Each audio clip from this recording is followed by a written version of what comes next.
नमस्कार। स्वागत है आप सभी का आपके अपने यूट्यूब चैनल पर। जैसा कि सीयूईटी बीएड का फॉर्म आ चुका है, कई लोगों ने फॉर्म फिल भी कर दिया है और अभी कुछ लोग फॉर्म नहीं फिल किए हैं, वो फॉर्म फिल कर रहे हैं। ये क्लास सीयूईटी बीएड में लैंग्वेज ग्रुप के लिए इम्पॉर्टेंट होने वाली है। जो लोग लैंग्वेज ग्रुप से बीएड देने वाले हैं उनके एग्ज़ाम में यहाँ से 2 से 3 क्वेश्चन इस क्लास से मिलने वाले हैं, जो कि कंफर्म है। पिछली बार सबसे ज़्यादा लैंग्वेज ग्रुप के जो क्वेश्चंस यहाँ हमारे यूट्यूब चैनल से ही आए थे। आप प्लेलिस्ट में जाकर चेक कर सकते हैं, पेपर हमने ग्रुप पे भेज दिया है। अगर आप लैंग्वेज से फॉर्म फिल किए हैं तो आपको ये क्लास बिल्कुल देखनी चाहिए। अगर आप इस चैनल पर नए हैं तो चैनल को सब्सक्राइब कर लीजिए। हम आगे बढ़ते हैं और क्लास देखते हैं। क्या हम इसमें डिस्कस करने वाले हैं तो काव्य के स्वरूप एवं काव्य के लक्षण, उनमें संबंधित कवि क्या हैं और उन्होंने क्या क्या परिभाषाएं दी, क्या क्या उन्होंने काव्य के बारे में बताया, इन सभी बातों को हम आगे बढ़कर डिस्कस करने वाले हैं। तो देखते हैं आगे, इसका परिचय जानते हैं। काव्य साहित्य और काव्य शास्त्र। अगर बात करें तो काव्य शास्त्र आप भी जानते हैं, 2 शब्द है, काव्य और शास्त्र। जो काव्य है मतलब कि जिसको गाया जाए, या काव्य अगर संकीर्ण अर्थ में कहते हैं तो गाया जाए गेय पद, जो पद्य होता है उनको काव्य। परंतु अगर संकीर्ण पद नहीं, विस्तृत देखा जाए तो काव्य क्या है, एक विधा है। और काव्य जो विधा है इसमें इसके जो ज्ञान, जिस काव्य का जो ज्ञान प्राप्त होता है वह शास्त्र क्या कहलाता है, काव्य शास्त्र कहलाता है। जहाँ से हमें इसके बारे में ज्ञान प्राप्त हो वही क्या है, काव्य शास्त्र है। तो काव्य के बारे में जिस विधा से ज्ञान प्राप्त होता है उसे हम काव्य शास्त्र कहते हैं। और इसमें कई सारे आचार्य हुए हैं। कई सारे आचार्य में जो प्रथम आचार्य या काव्य शास्त्र के प्रणेता या जनक माने जाते हैं वो भरत मुनि हैं। उसके बाद में भामा हुए हैं, वामन हुए हैं, मम्मट हुए हैं, दंडी हैं, भारतेंदु हैं। कई सारे लोग हैं जो हैं, हम इनको एक एक करके डिस्कस करने वाले हैं। तो आप लोग इसको बने रहेंगे। हम आगे बढ़ते हैं और देखते हैं। सबसे पहले भरत मुनि का हम डिस्कस करने वाले हैं। काव्य शास्त्र में इनको क्या कहा जाता है, सबसे पहले आप यहाँ पर देख पा रहे होंगे कि भरत मुनि रस संप्रदाय के प्रणेता हैं। इनको रस संप्रदाय के प्रणेता माने जाते हैं। कौन? भरत मुनि। और इनका रचना है नाट्य शास्त्र, इसलिए इनका रचना है नाट्य शास्त्र, इसलिए इनकी एक उपाधि हो जाती है नाट्याचार्य। तो अगर आपको पेपर में देखने को मिले कि नाट्याचार्य किसकी उपाधि है तो आप क्या टिक करके आएंगे, नाट्याचार्य। नाट्य के आचार्य कौन माने जाएंगे, भरत मुनि माने जाएंगे।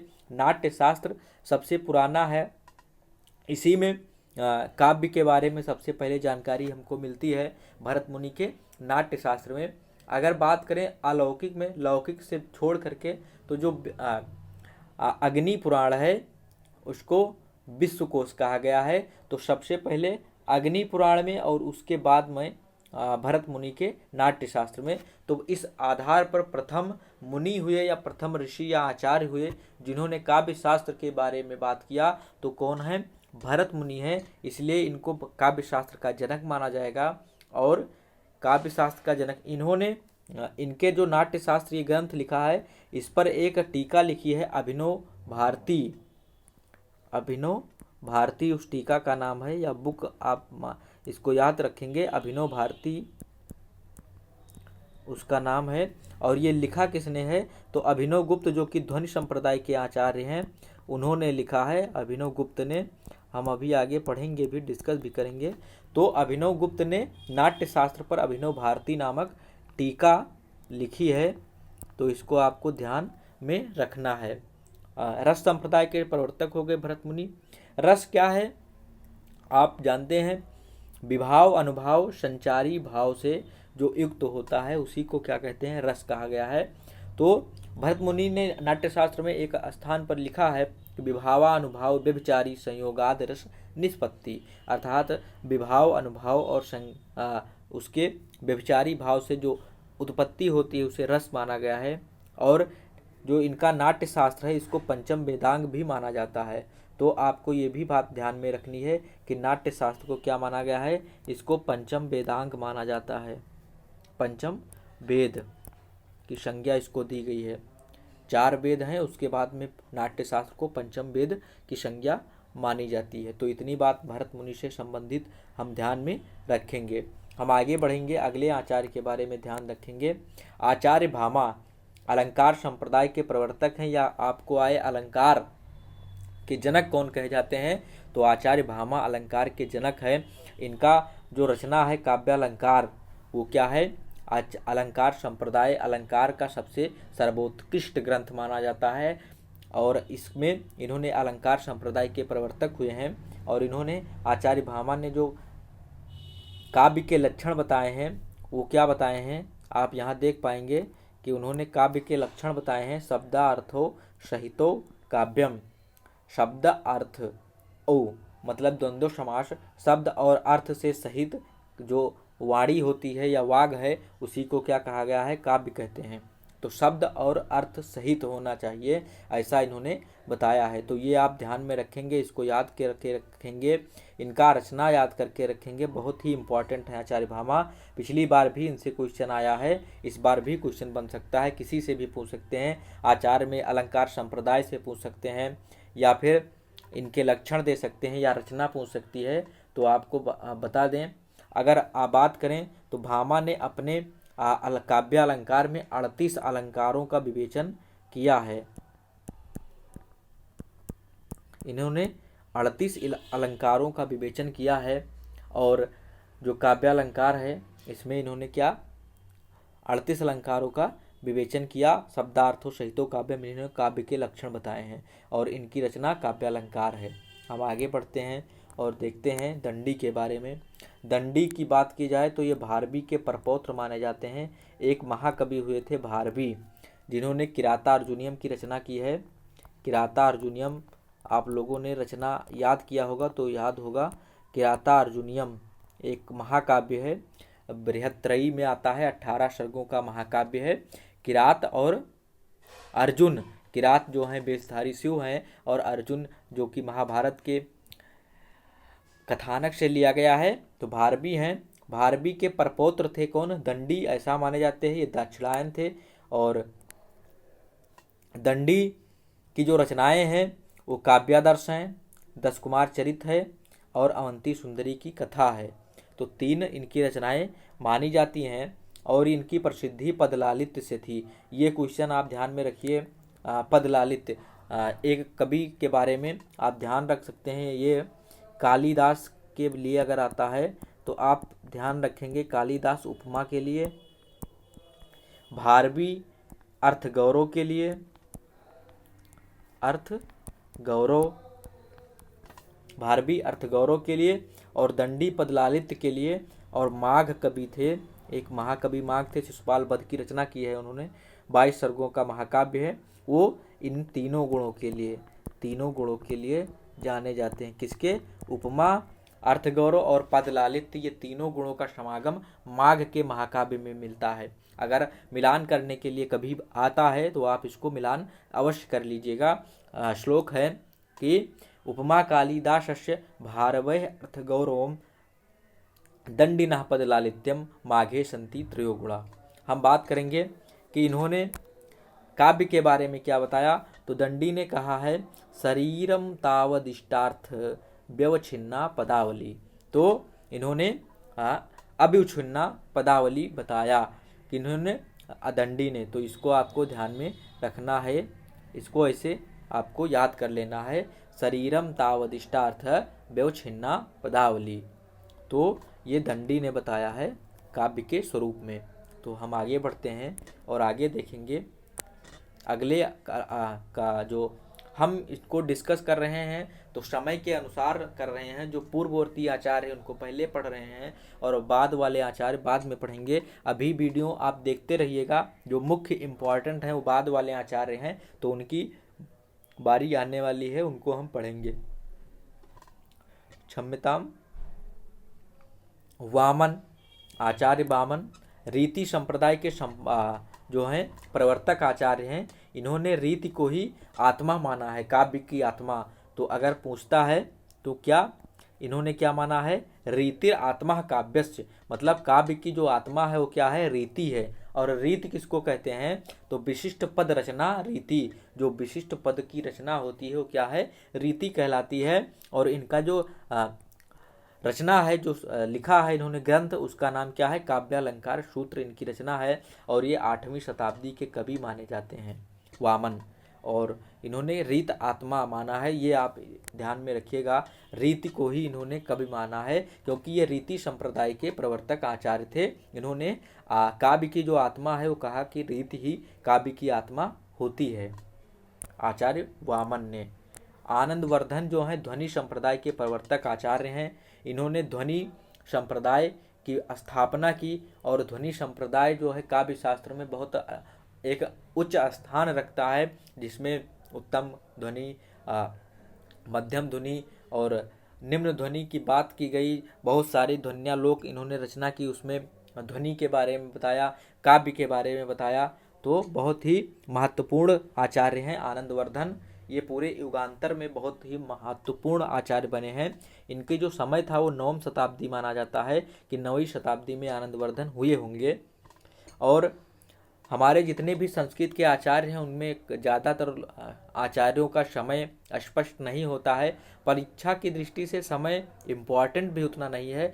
परीक्षा में अब जितने पेपर बनते हैं उनमें समय से बहुत कम ही क्वेश्चन आते हैं। जब आप हायर में जाएंगे, मतलब कि नेट वगैरह की जो पेपर्स होते हैं उनमें ही समय से मिलान करने को आता है। तो आप यहाँ पर समय को स्किप कर सकते हैं, पर देखते रहेंगे तो कोई दिक्कत होने वाला भी नहीं है। आनंदवर्धन की रचनाओं की बात करें तो ध्वन्यालोक इनका काव्य शास्त्र के ध्वनि पर आधारित ग्रंथ है, जो कि बहुत ही इनकी प्रसिद्धि दिलाया है। विषम बाण लीला, अर्जुन चरित, देवी शतक और तत्वालोक, ये इनकी रचनाएं हैं। और इन्होंने काव्य के बारे में, काव्य का जो लक्षण किया है वो क्या बताया है, काव्यस आत्मा ध्वनि। तो काव्य को इन्होंने क्या बताया, ध्वनि, जो काव्य की आत्मा है वो क्या है, ध्वनि को बताया। और ध्वन्यालोक पर जो टीका लिखी गई है, लोचन टीका, वो अभिनव गुप्त ने लिखी है। और हमने बात किया कि अभिनव गुप्त ने अभिनव भारती टीका लिखी थी, किस पर, नाट्य शास्त्र पर। साहित्य शास्त्र का मार्ग व्यवस्थापक इनको बताया गया है। इनको साहित्य शास्त्र का मार्ग व्यवस्थापक बताया है, किसने बताया है, तो पंडित राज जगन्नाथ जो हैं कवि हुए हैं, आचार्य हुए हैं, उन्होंने इसको बताया है। इनको पंडित राज जगन्नाथ ने क्या बताया है, मार्ग व्यवस्थापक बताया गया है। साहित्य शास्त्र के इनको मार्ग व्यवस्थापक बताए हैं, तो इसको आप ध्यान रखेंगे, पंडित राज जगन्नाथ। हम आगे बढ़ेंगे और देखेंगे राजशेखर, ये भी बहुत महत्वपूर्ण है। इन्होंने कई सारी बातों पर टीका टिप्पणी की है, तो इनको ध्यान में रखेंगे हम। इनकी रचना मुख्य है क्या, काव्य मीमांसा, जिनसे इनकी प्रसिद्धि हुई, इनको प्रसिद्धि मिली। और इन्होंने अलंकार शास्त्र को सप्तम वेदांग माना है। इन्होंने अलंकार शास्त्र को सप्तम वेदांग माना। और जो काव्य है उसको इन्होंने 14 आधारों में, हम अभी बात करेंगे। और इन्होंने काव्य मीमांसा जो इनकी रचना है, इसमें कुल क्या है, 18 अधिकरण है, अधिकरणों में विभाजित है, जिसमें केवल एक ही जो प्रथम अधिकरण है वही प्राप्य है, बाकी प्राप्त नहीं होते हैं। तो हम बात कर रहे हैं राजशेखर के बारे में। तो राजशेखर जो हैं काव्य मीमांसा के रचनाकार करने वाले हैं, और इन्होंने अलंकार शास्त्र को सप्तम वेदांग माना है। काव्य की जो 14 विधाएं होती हैं, जो 14 विधाएं हैं, जो 14 विधाएं हैं, उनमें काव्य को इन्होंने, उनमें क्या है, काव्य को इन्होंने आधार बताया है उन सभी 14 विधाओं का। और इन्होंने ही 15वीं विधा के रूप में काव्य को माना है।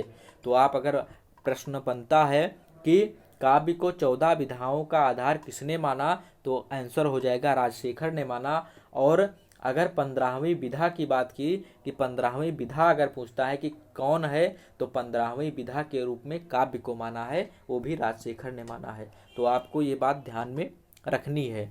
हम अब आगे बढ़ेंगे और आगे देखेंगे मम्मट, जो कि एक पूरे युग के लिए प्रसिद्ध हो गए हैं। और इन्होंने अलंकार शास्त्र पर काव्य प्रकाश नामक एक ग्रंथ लिखा जिससे इनकी प्रसिद्धि हुई। 11वीं शताब्दी के कवि हैं और ये कश्मीर देशीय निवासी थे, जिनके कवि के पीछे टा शब्द आता है, चाहे मम्मट हो, कैयट हो, रुद्रट हो, उद्भट हो, चाहे जो भी हो, सब कश्मीर के निवासी हैं। तो आपको ये ध्यान में रखना है। ये 11वीं शताब्दी के कवि हैं और इन्होंने काव्य प्रकाश नामक एक ग्रंथ की रचना की है जो अलंकार शास्त्र पर लिखा गया ग्रंथ है। इन्होंने काव्य का जो लक्षण बताया है वो तद दोषो शब्दार्थो सगुणा वन अलंकृति पुनः क्वापी बताया। इसका अर्थ क्या हुआ? तो तद मतलब काव्य, वाणी, अदोषो मतलब जिसमें दोष ना हो, शब्दार्थो शब्द और अर्थ सहित, गुण सा गुण सा धन गुण मतलब गुण सहित, दोष से रहित जो शब्द और अर्थ हैं वो क्या है? काव्य कहलाएंगे। अनलंकृति पुनः कापी इन्होंने कहा हो सकता है कि कहीं कहीं उनमें अलंकार ना भी हो। तो इसी बात की बाद में जो पीयूष वर्ष जयदेव थे उन्होंने टीका टिप्पणी की है, हम आगे बात करेंगे। तो यहाँ पर आपको ये समझ में आ गया कि वह शब्द और अर्थ जो गुण सहित हैं, सगुण मतलब गुण वाले हैं, और तद दोषो जो काव्य के प्रयोजन में जो दोष बताए गए हैं उन दोष से रहित हैं, मतलब उनमें किसी प्रकार के काव्य के दोष नहीं है, ऐसे शब्द और अर्थ काव्य कहलाते हैं। अनलंकृति पुनः क्वापी मतलब इन्होंने कह दिया कि कहीं कहीं पर अलंकार नहीं भी हो सकता है। काव्य का कारण इन्होंने बताया है 3, शक्ति, निपुणता और अभ्यास।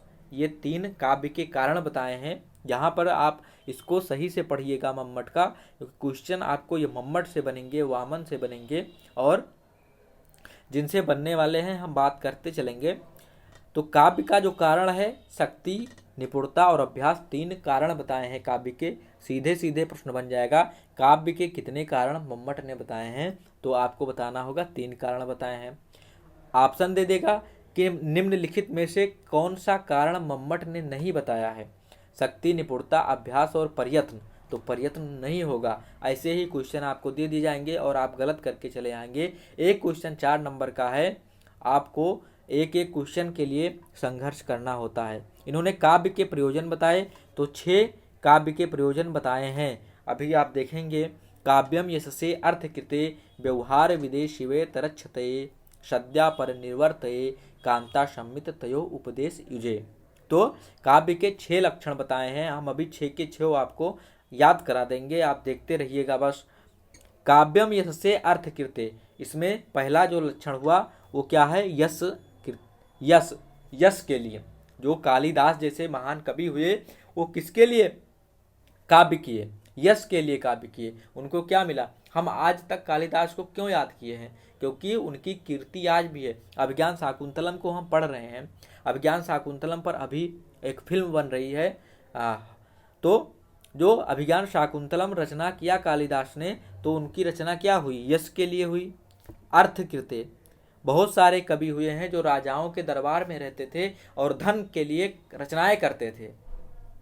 तो काव्य का प्रयोजन बताया है कि यश के लिए हो सकता है, अर्थकृते मतलब कि धन अर्जन के लिए हो सकता है, और व्यवहार विदे, देखिए यहाँ पर विद शब्द आया है जो कि ज्ञान अर्थ या जानने के लिए होता है। तो हमें किस प्रकार का व्यवहार किया जाए यह जानने के लिए काव्य की रचना की जाती है। यश के लिए काव्य की रचना की जाती है, अर्थ के लिए काव्य की रचना की जाती है। और शिवेतर रक्षते, शिवेतर मतलब शिव से इतर। यहाँ पर देखिए शिव से इतर मतलब शिव क्या होता है? कल्याणकारी, और इतर अकल्याणकारी। तो जो अकल्याणकारी है उससे रक्षा के लिए, जो अकल्याणकारी है उससे रक्षा के लिए। तो 3 हो गया, 4 यश के लिए, अर्थ के लिए, व्यवहार के लिए और कल्याण के लिए। शिवे तरक्षते कल्याण के लिए। सद्यः पर निर्वर्तये मतलब तुरंत आनंद की अनुभूति कराने के लिए भी काव्य की रचना की जाती है। और कांता सम्मित तयो उपदेश युजे, कांता मतलब क्या होता है? प्रिया, पत्नी समझ सकते हैं आप। तो प्रिया के समान, सम्मित मतलब समान, उपदेश के लिए। जो काव्य है वो प्रिया के समान उपदेश देने वाली भी होती है।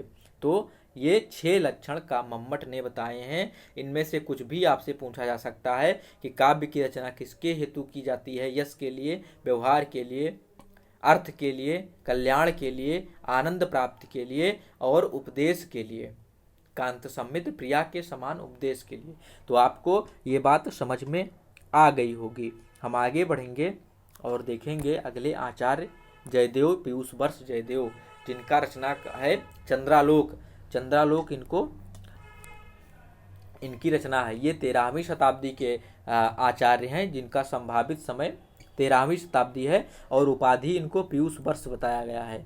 इन्होंने जो मम्मट ने बताया था अनलंकृति पुनः कापी, उस पर टिप्पणी की है और उन्होंने कहा, मम्मट ने क्या कहा कि अलंकार से रहित भी हो सकता है काव्य, उस पर इन्होंने बात की है। अभी मैं डिस्कस करने वाला हूँ। सबसे पहले आप देखिए इन्होंने काव्य के क्या लक्षण बताए हैं।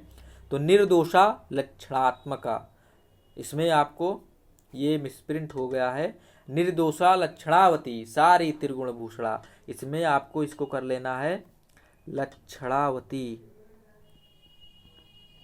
लक्षणावती, ये गलत हो गया है प्रिंट में। तो निर्दोषा लक्षणावती सारी त्रिगुण भूषणा, यहाँ पर भी गलती है तो आप ध्यान में रखिएगा। निर्दोषा लक्षणावती सरितिर गुण भूषणा सालंकार अनेक वृत्तिर्वाक काव्य नाम भाग।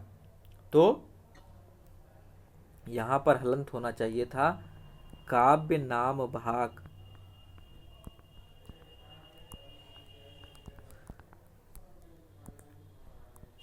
काव्य नाम भाग।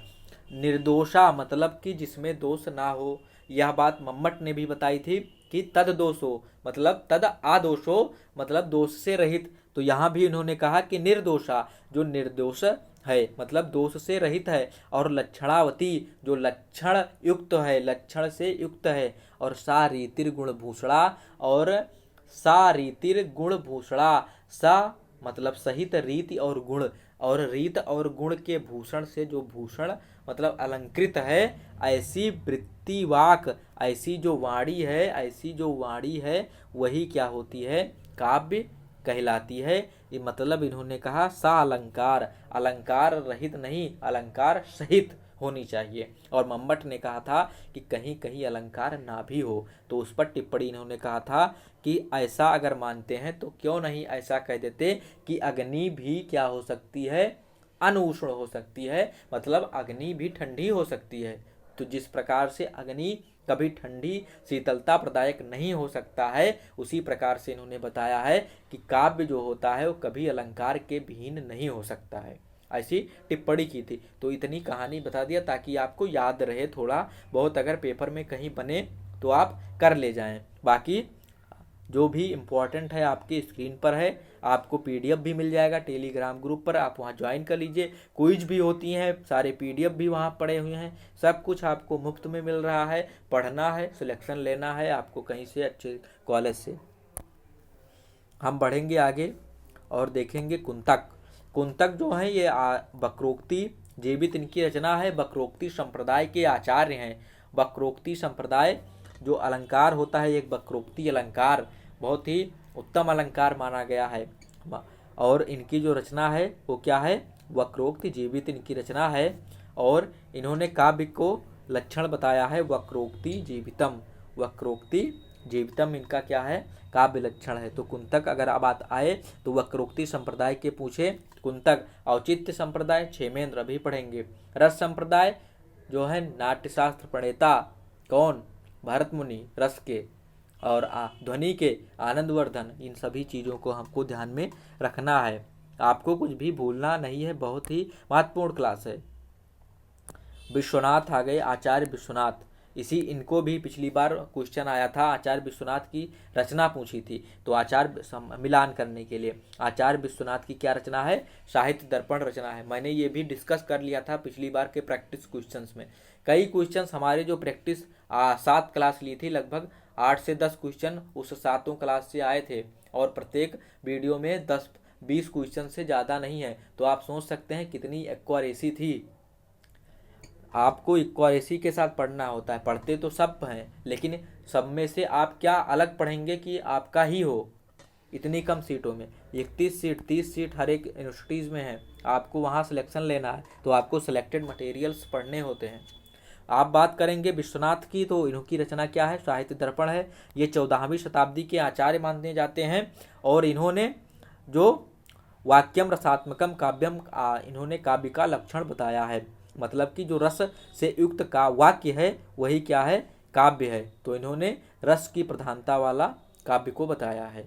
हम आगे बढ़ेंगे, ये ध्यान रखिएगा, याद कर लीजिएगा जैसे भी कर पाएँ आप। जगन्नाथ इनकी रचना है, इनको आपको याद करने का आपको बता दें तो आप पूरा याद करिएगा, रस गंगाधर जगन्नाथ। रस गंगाधर जगन्नाथ मतलब कि इनकी रचना है रस गंगाधर, तो रस गंगाधर जगन्नाथ याद करिएगा तो पूरा हो जाएगा। जहाँ भी मिलान करने आएगा रस गंगाधर जगन्नाथ।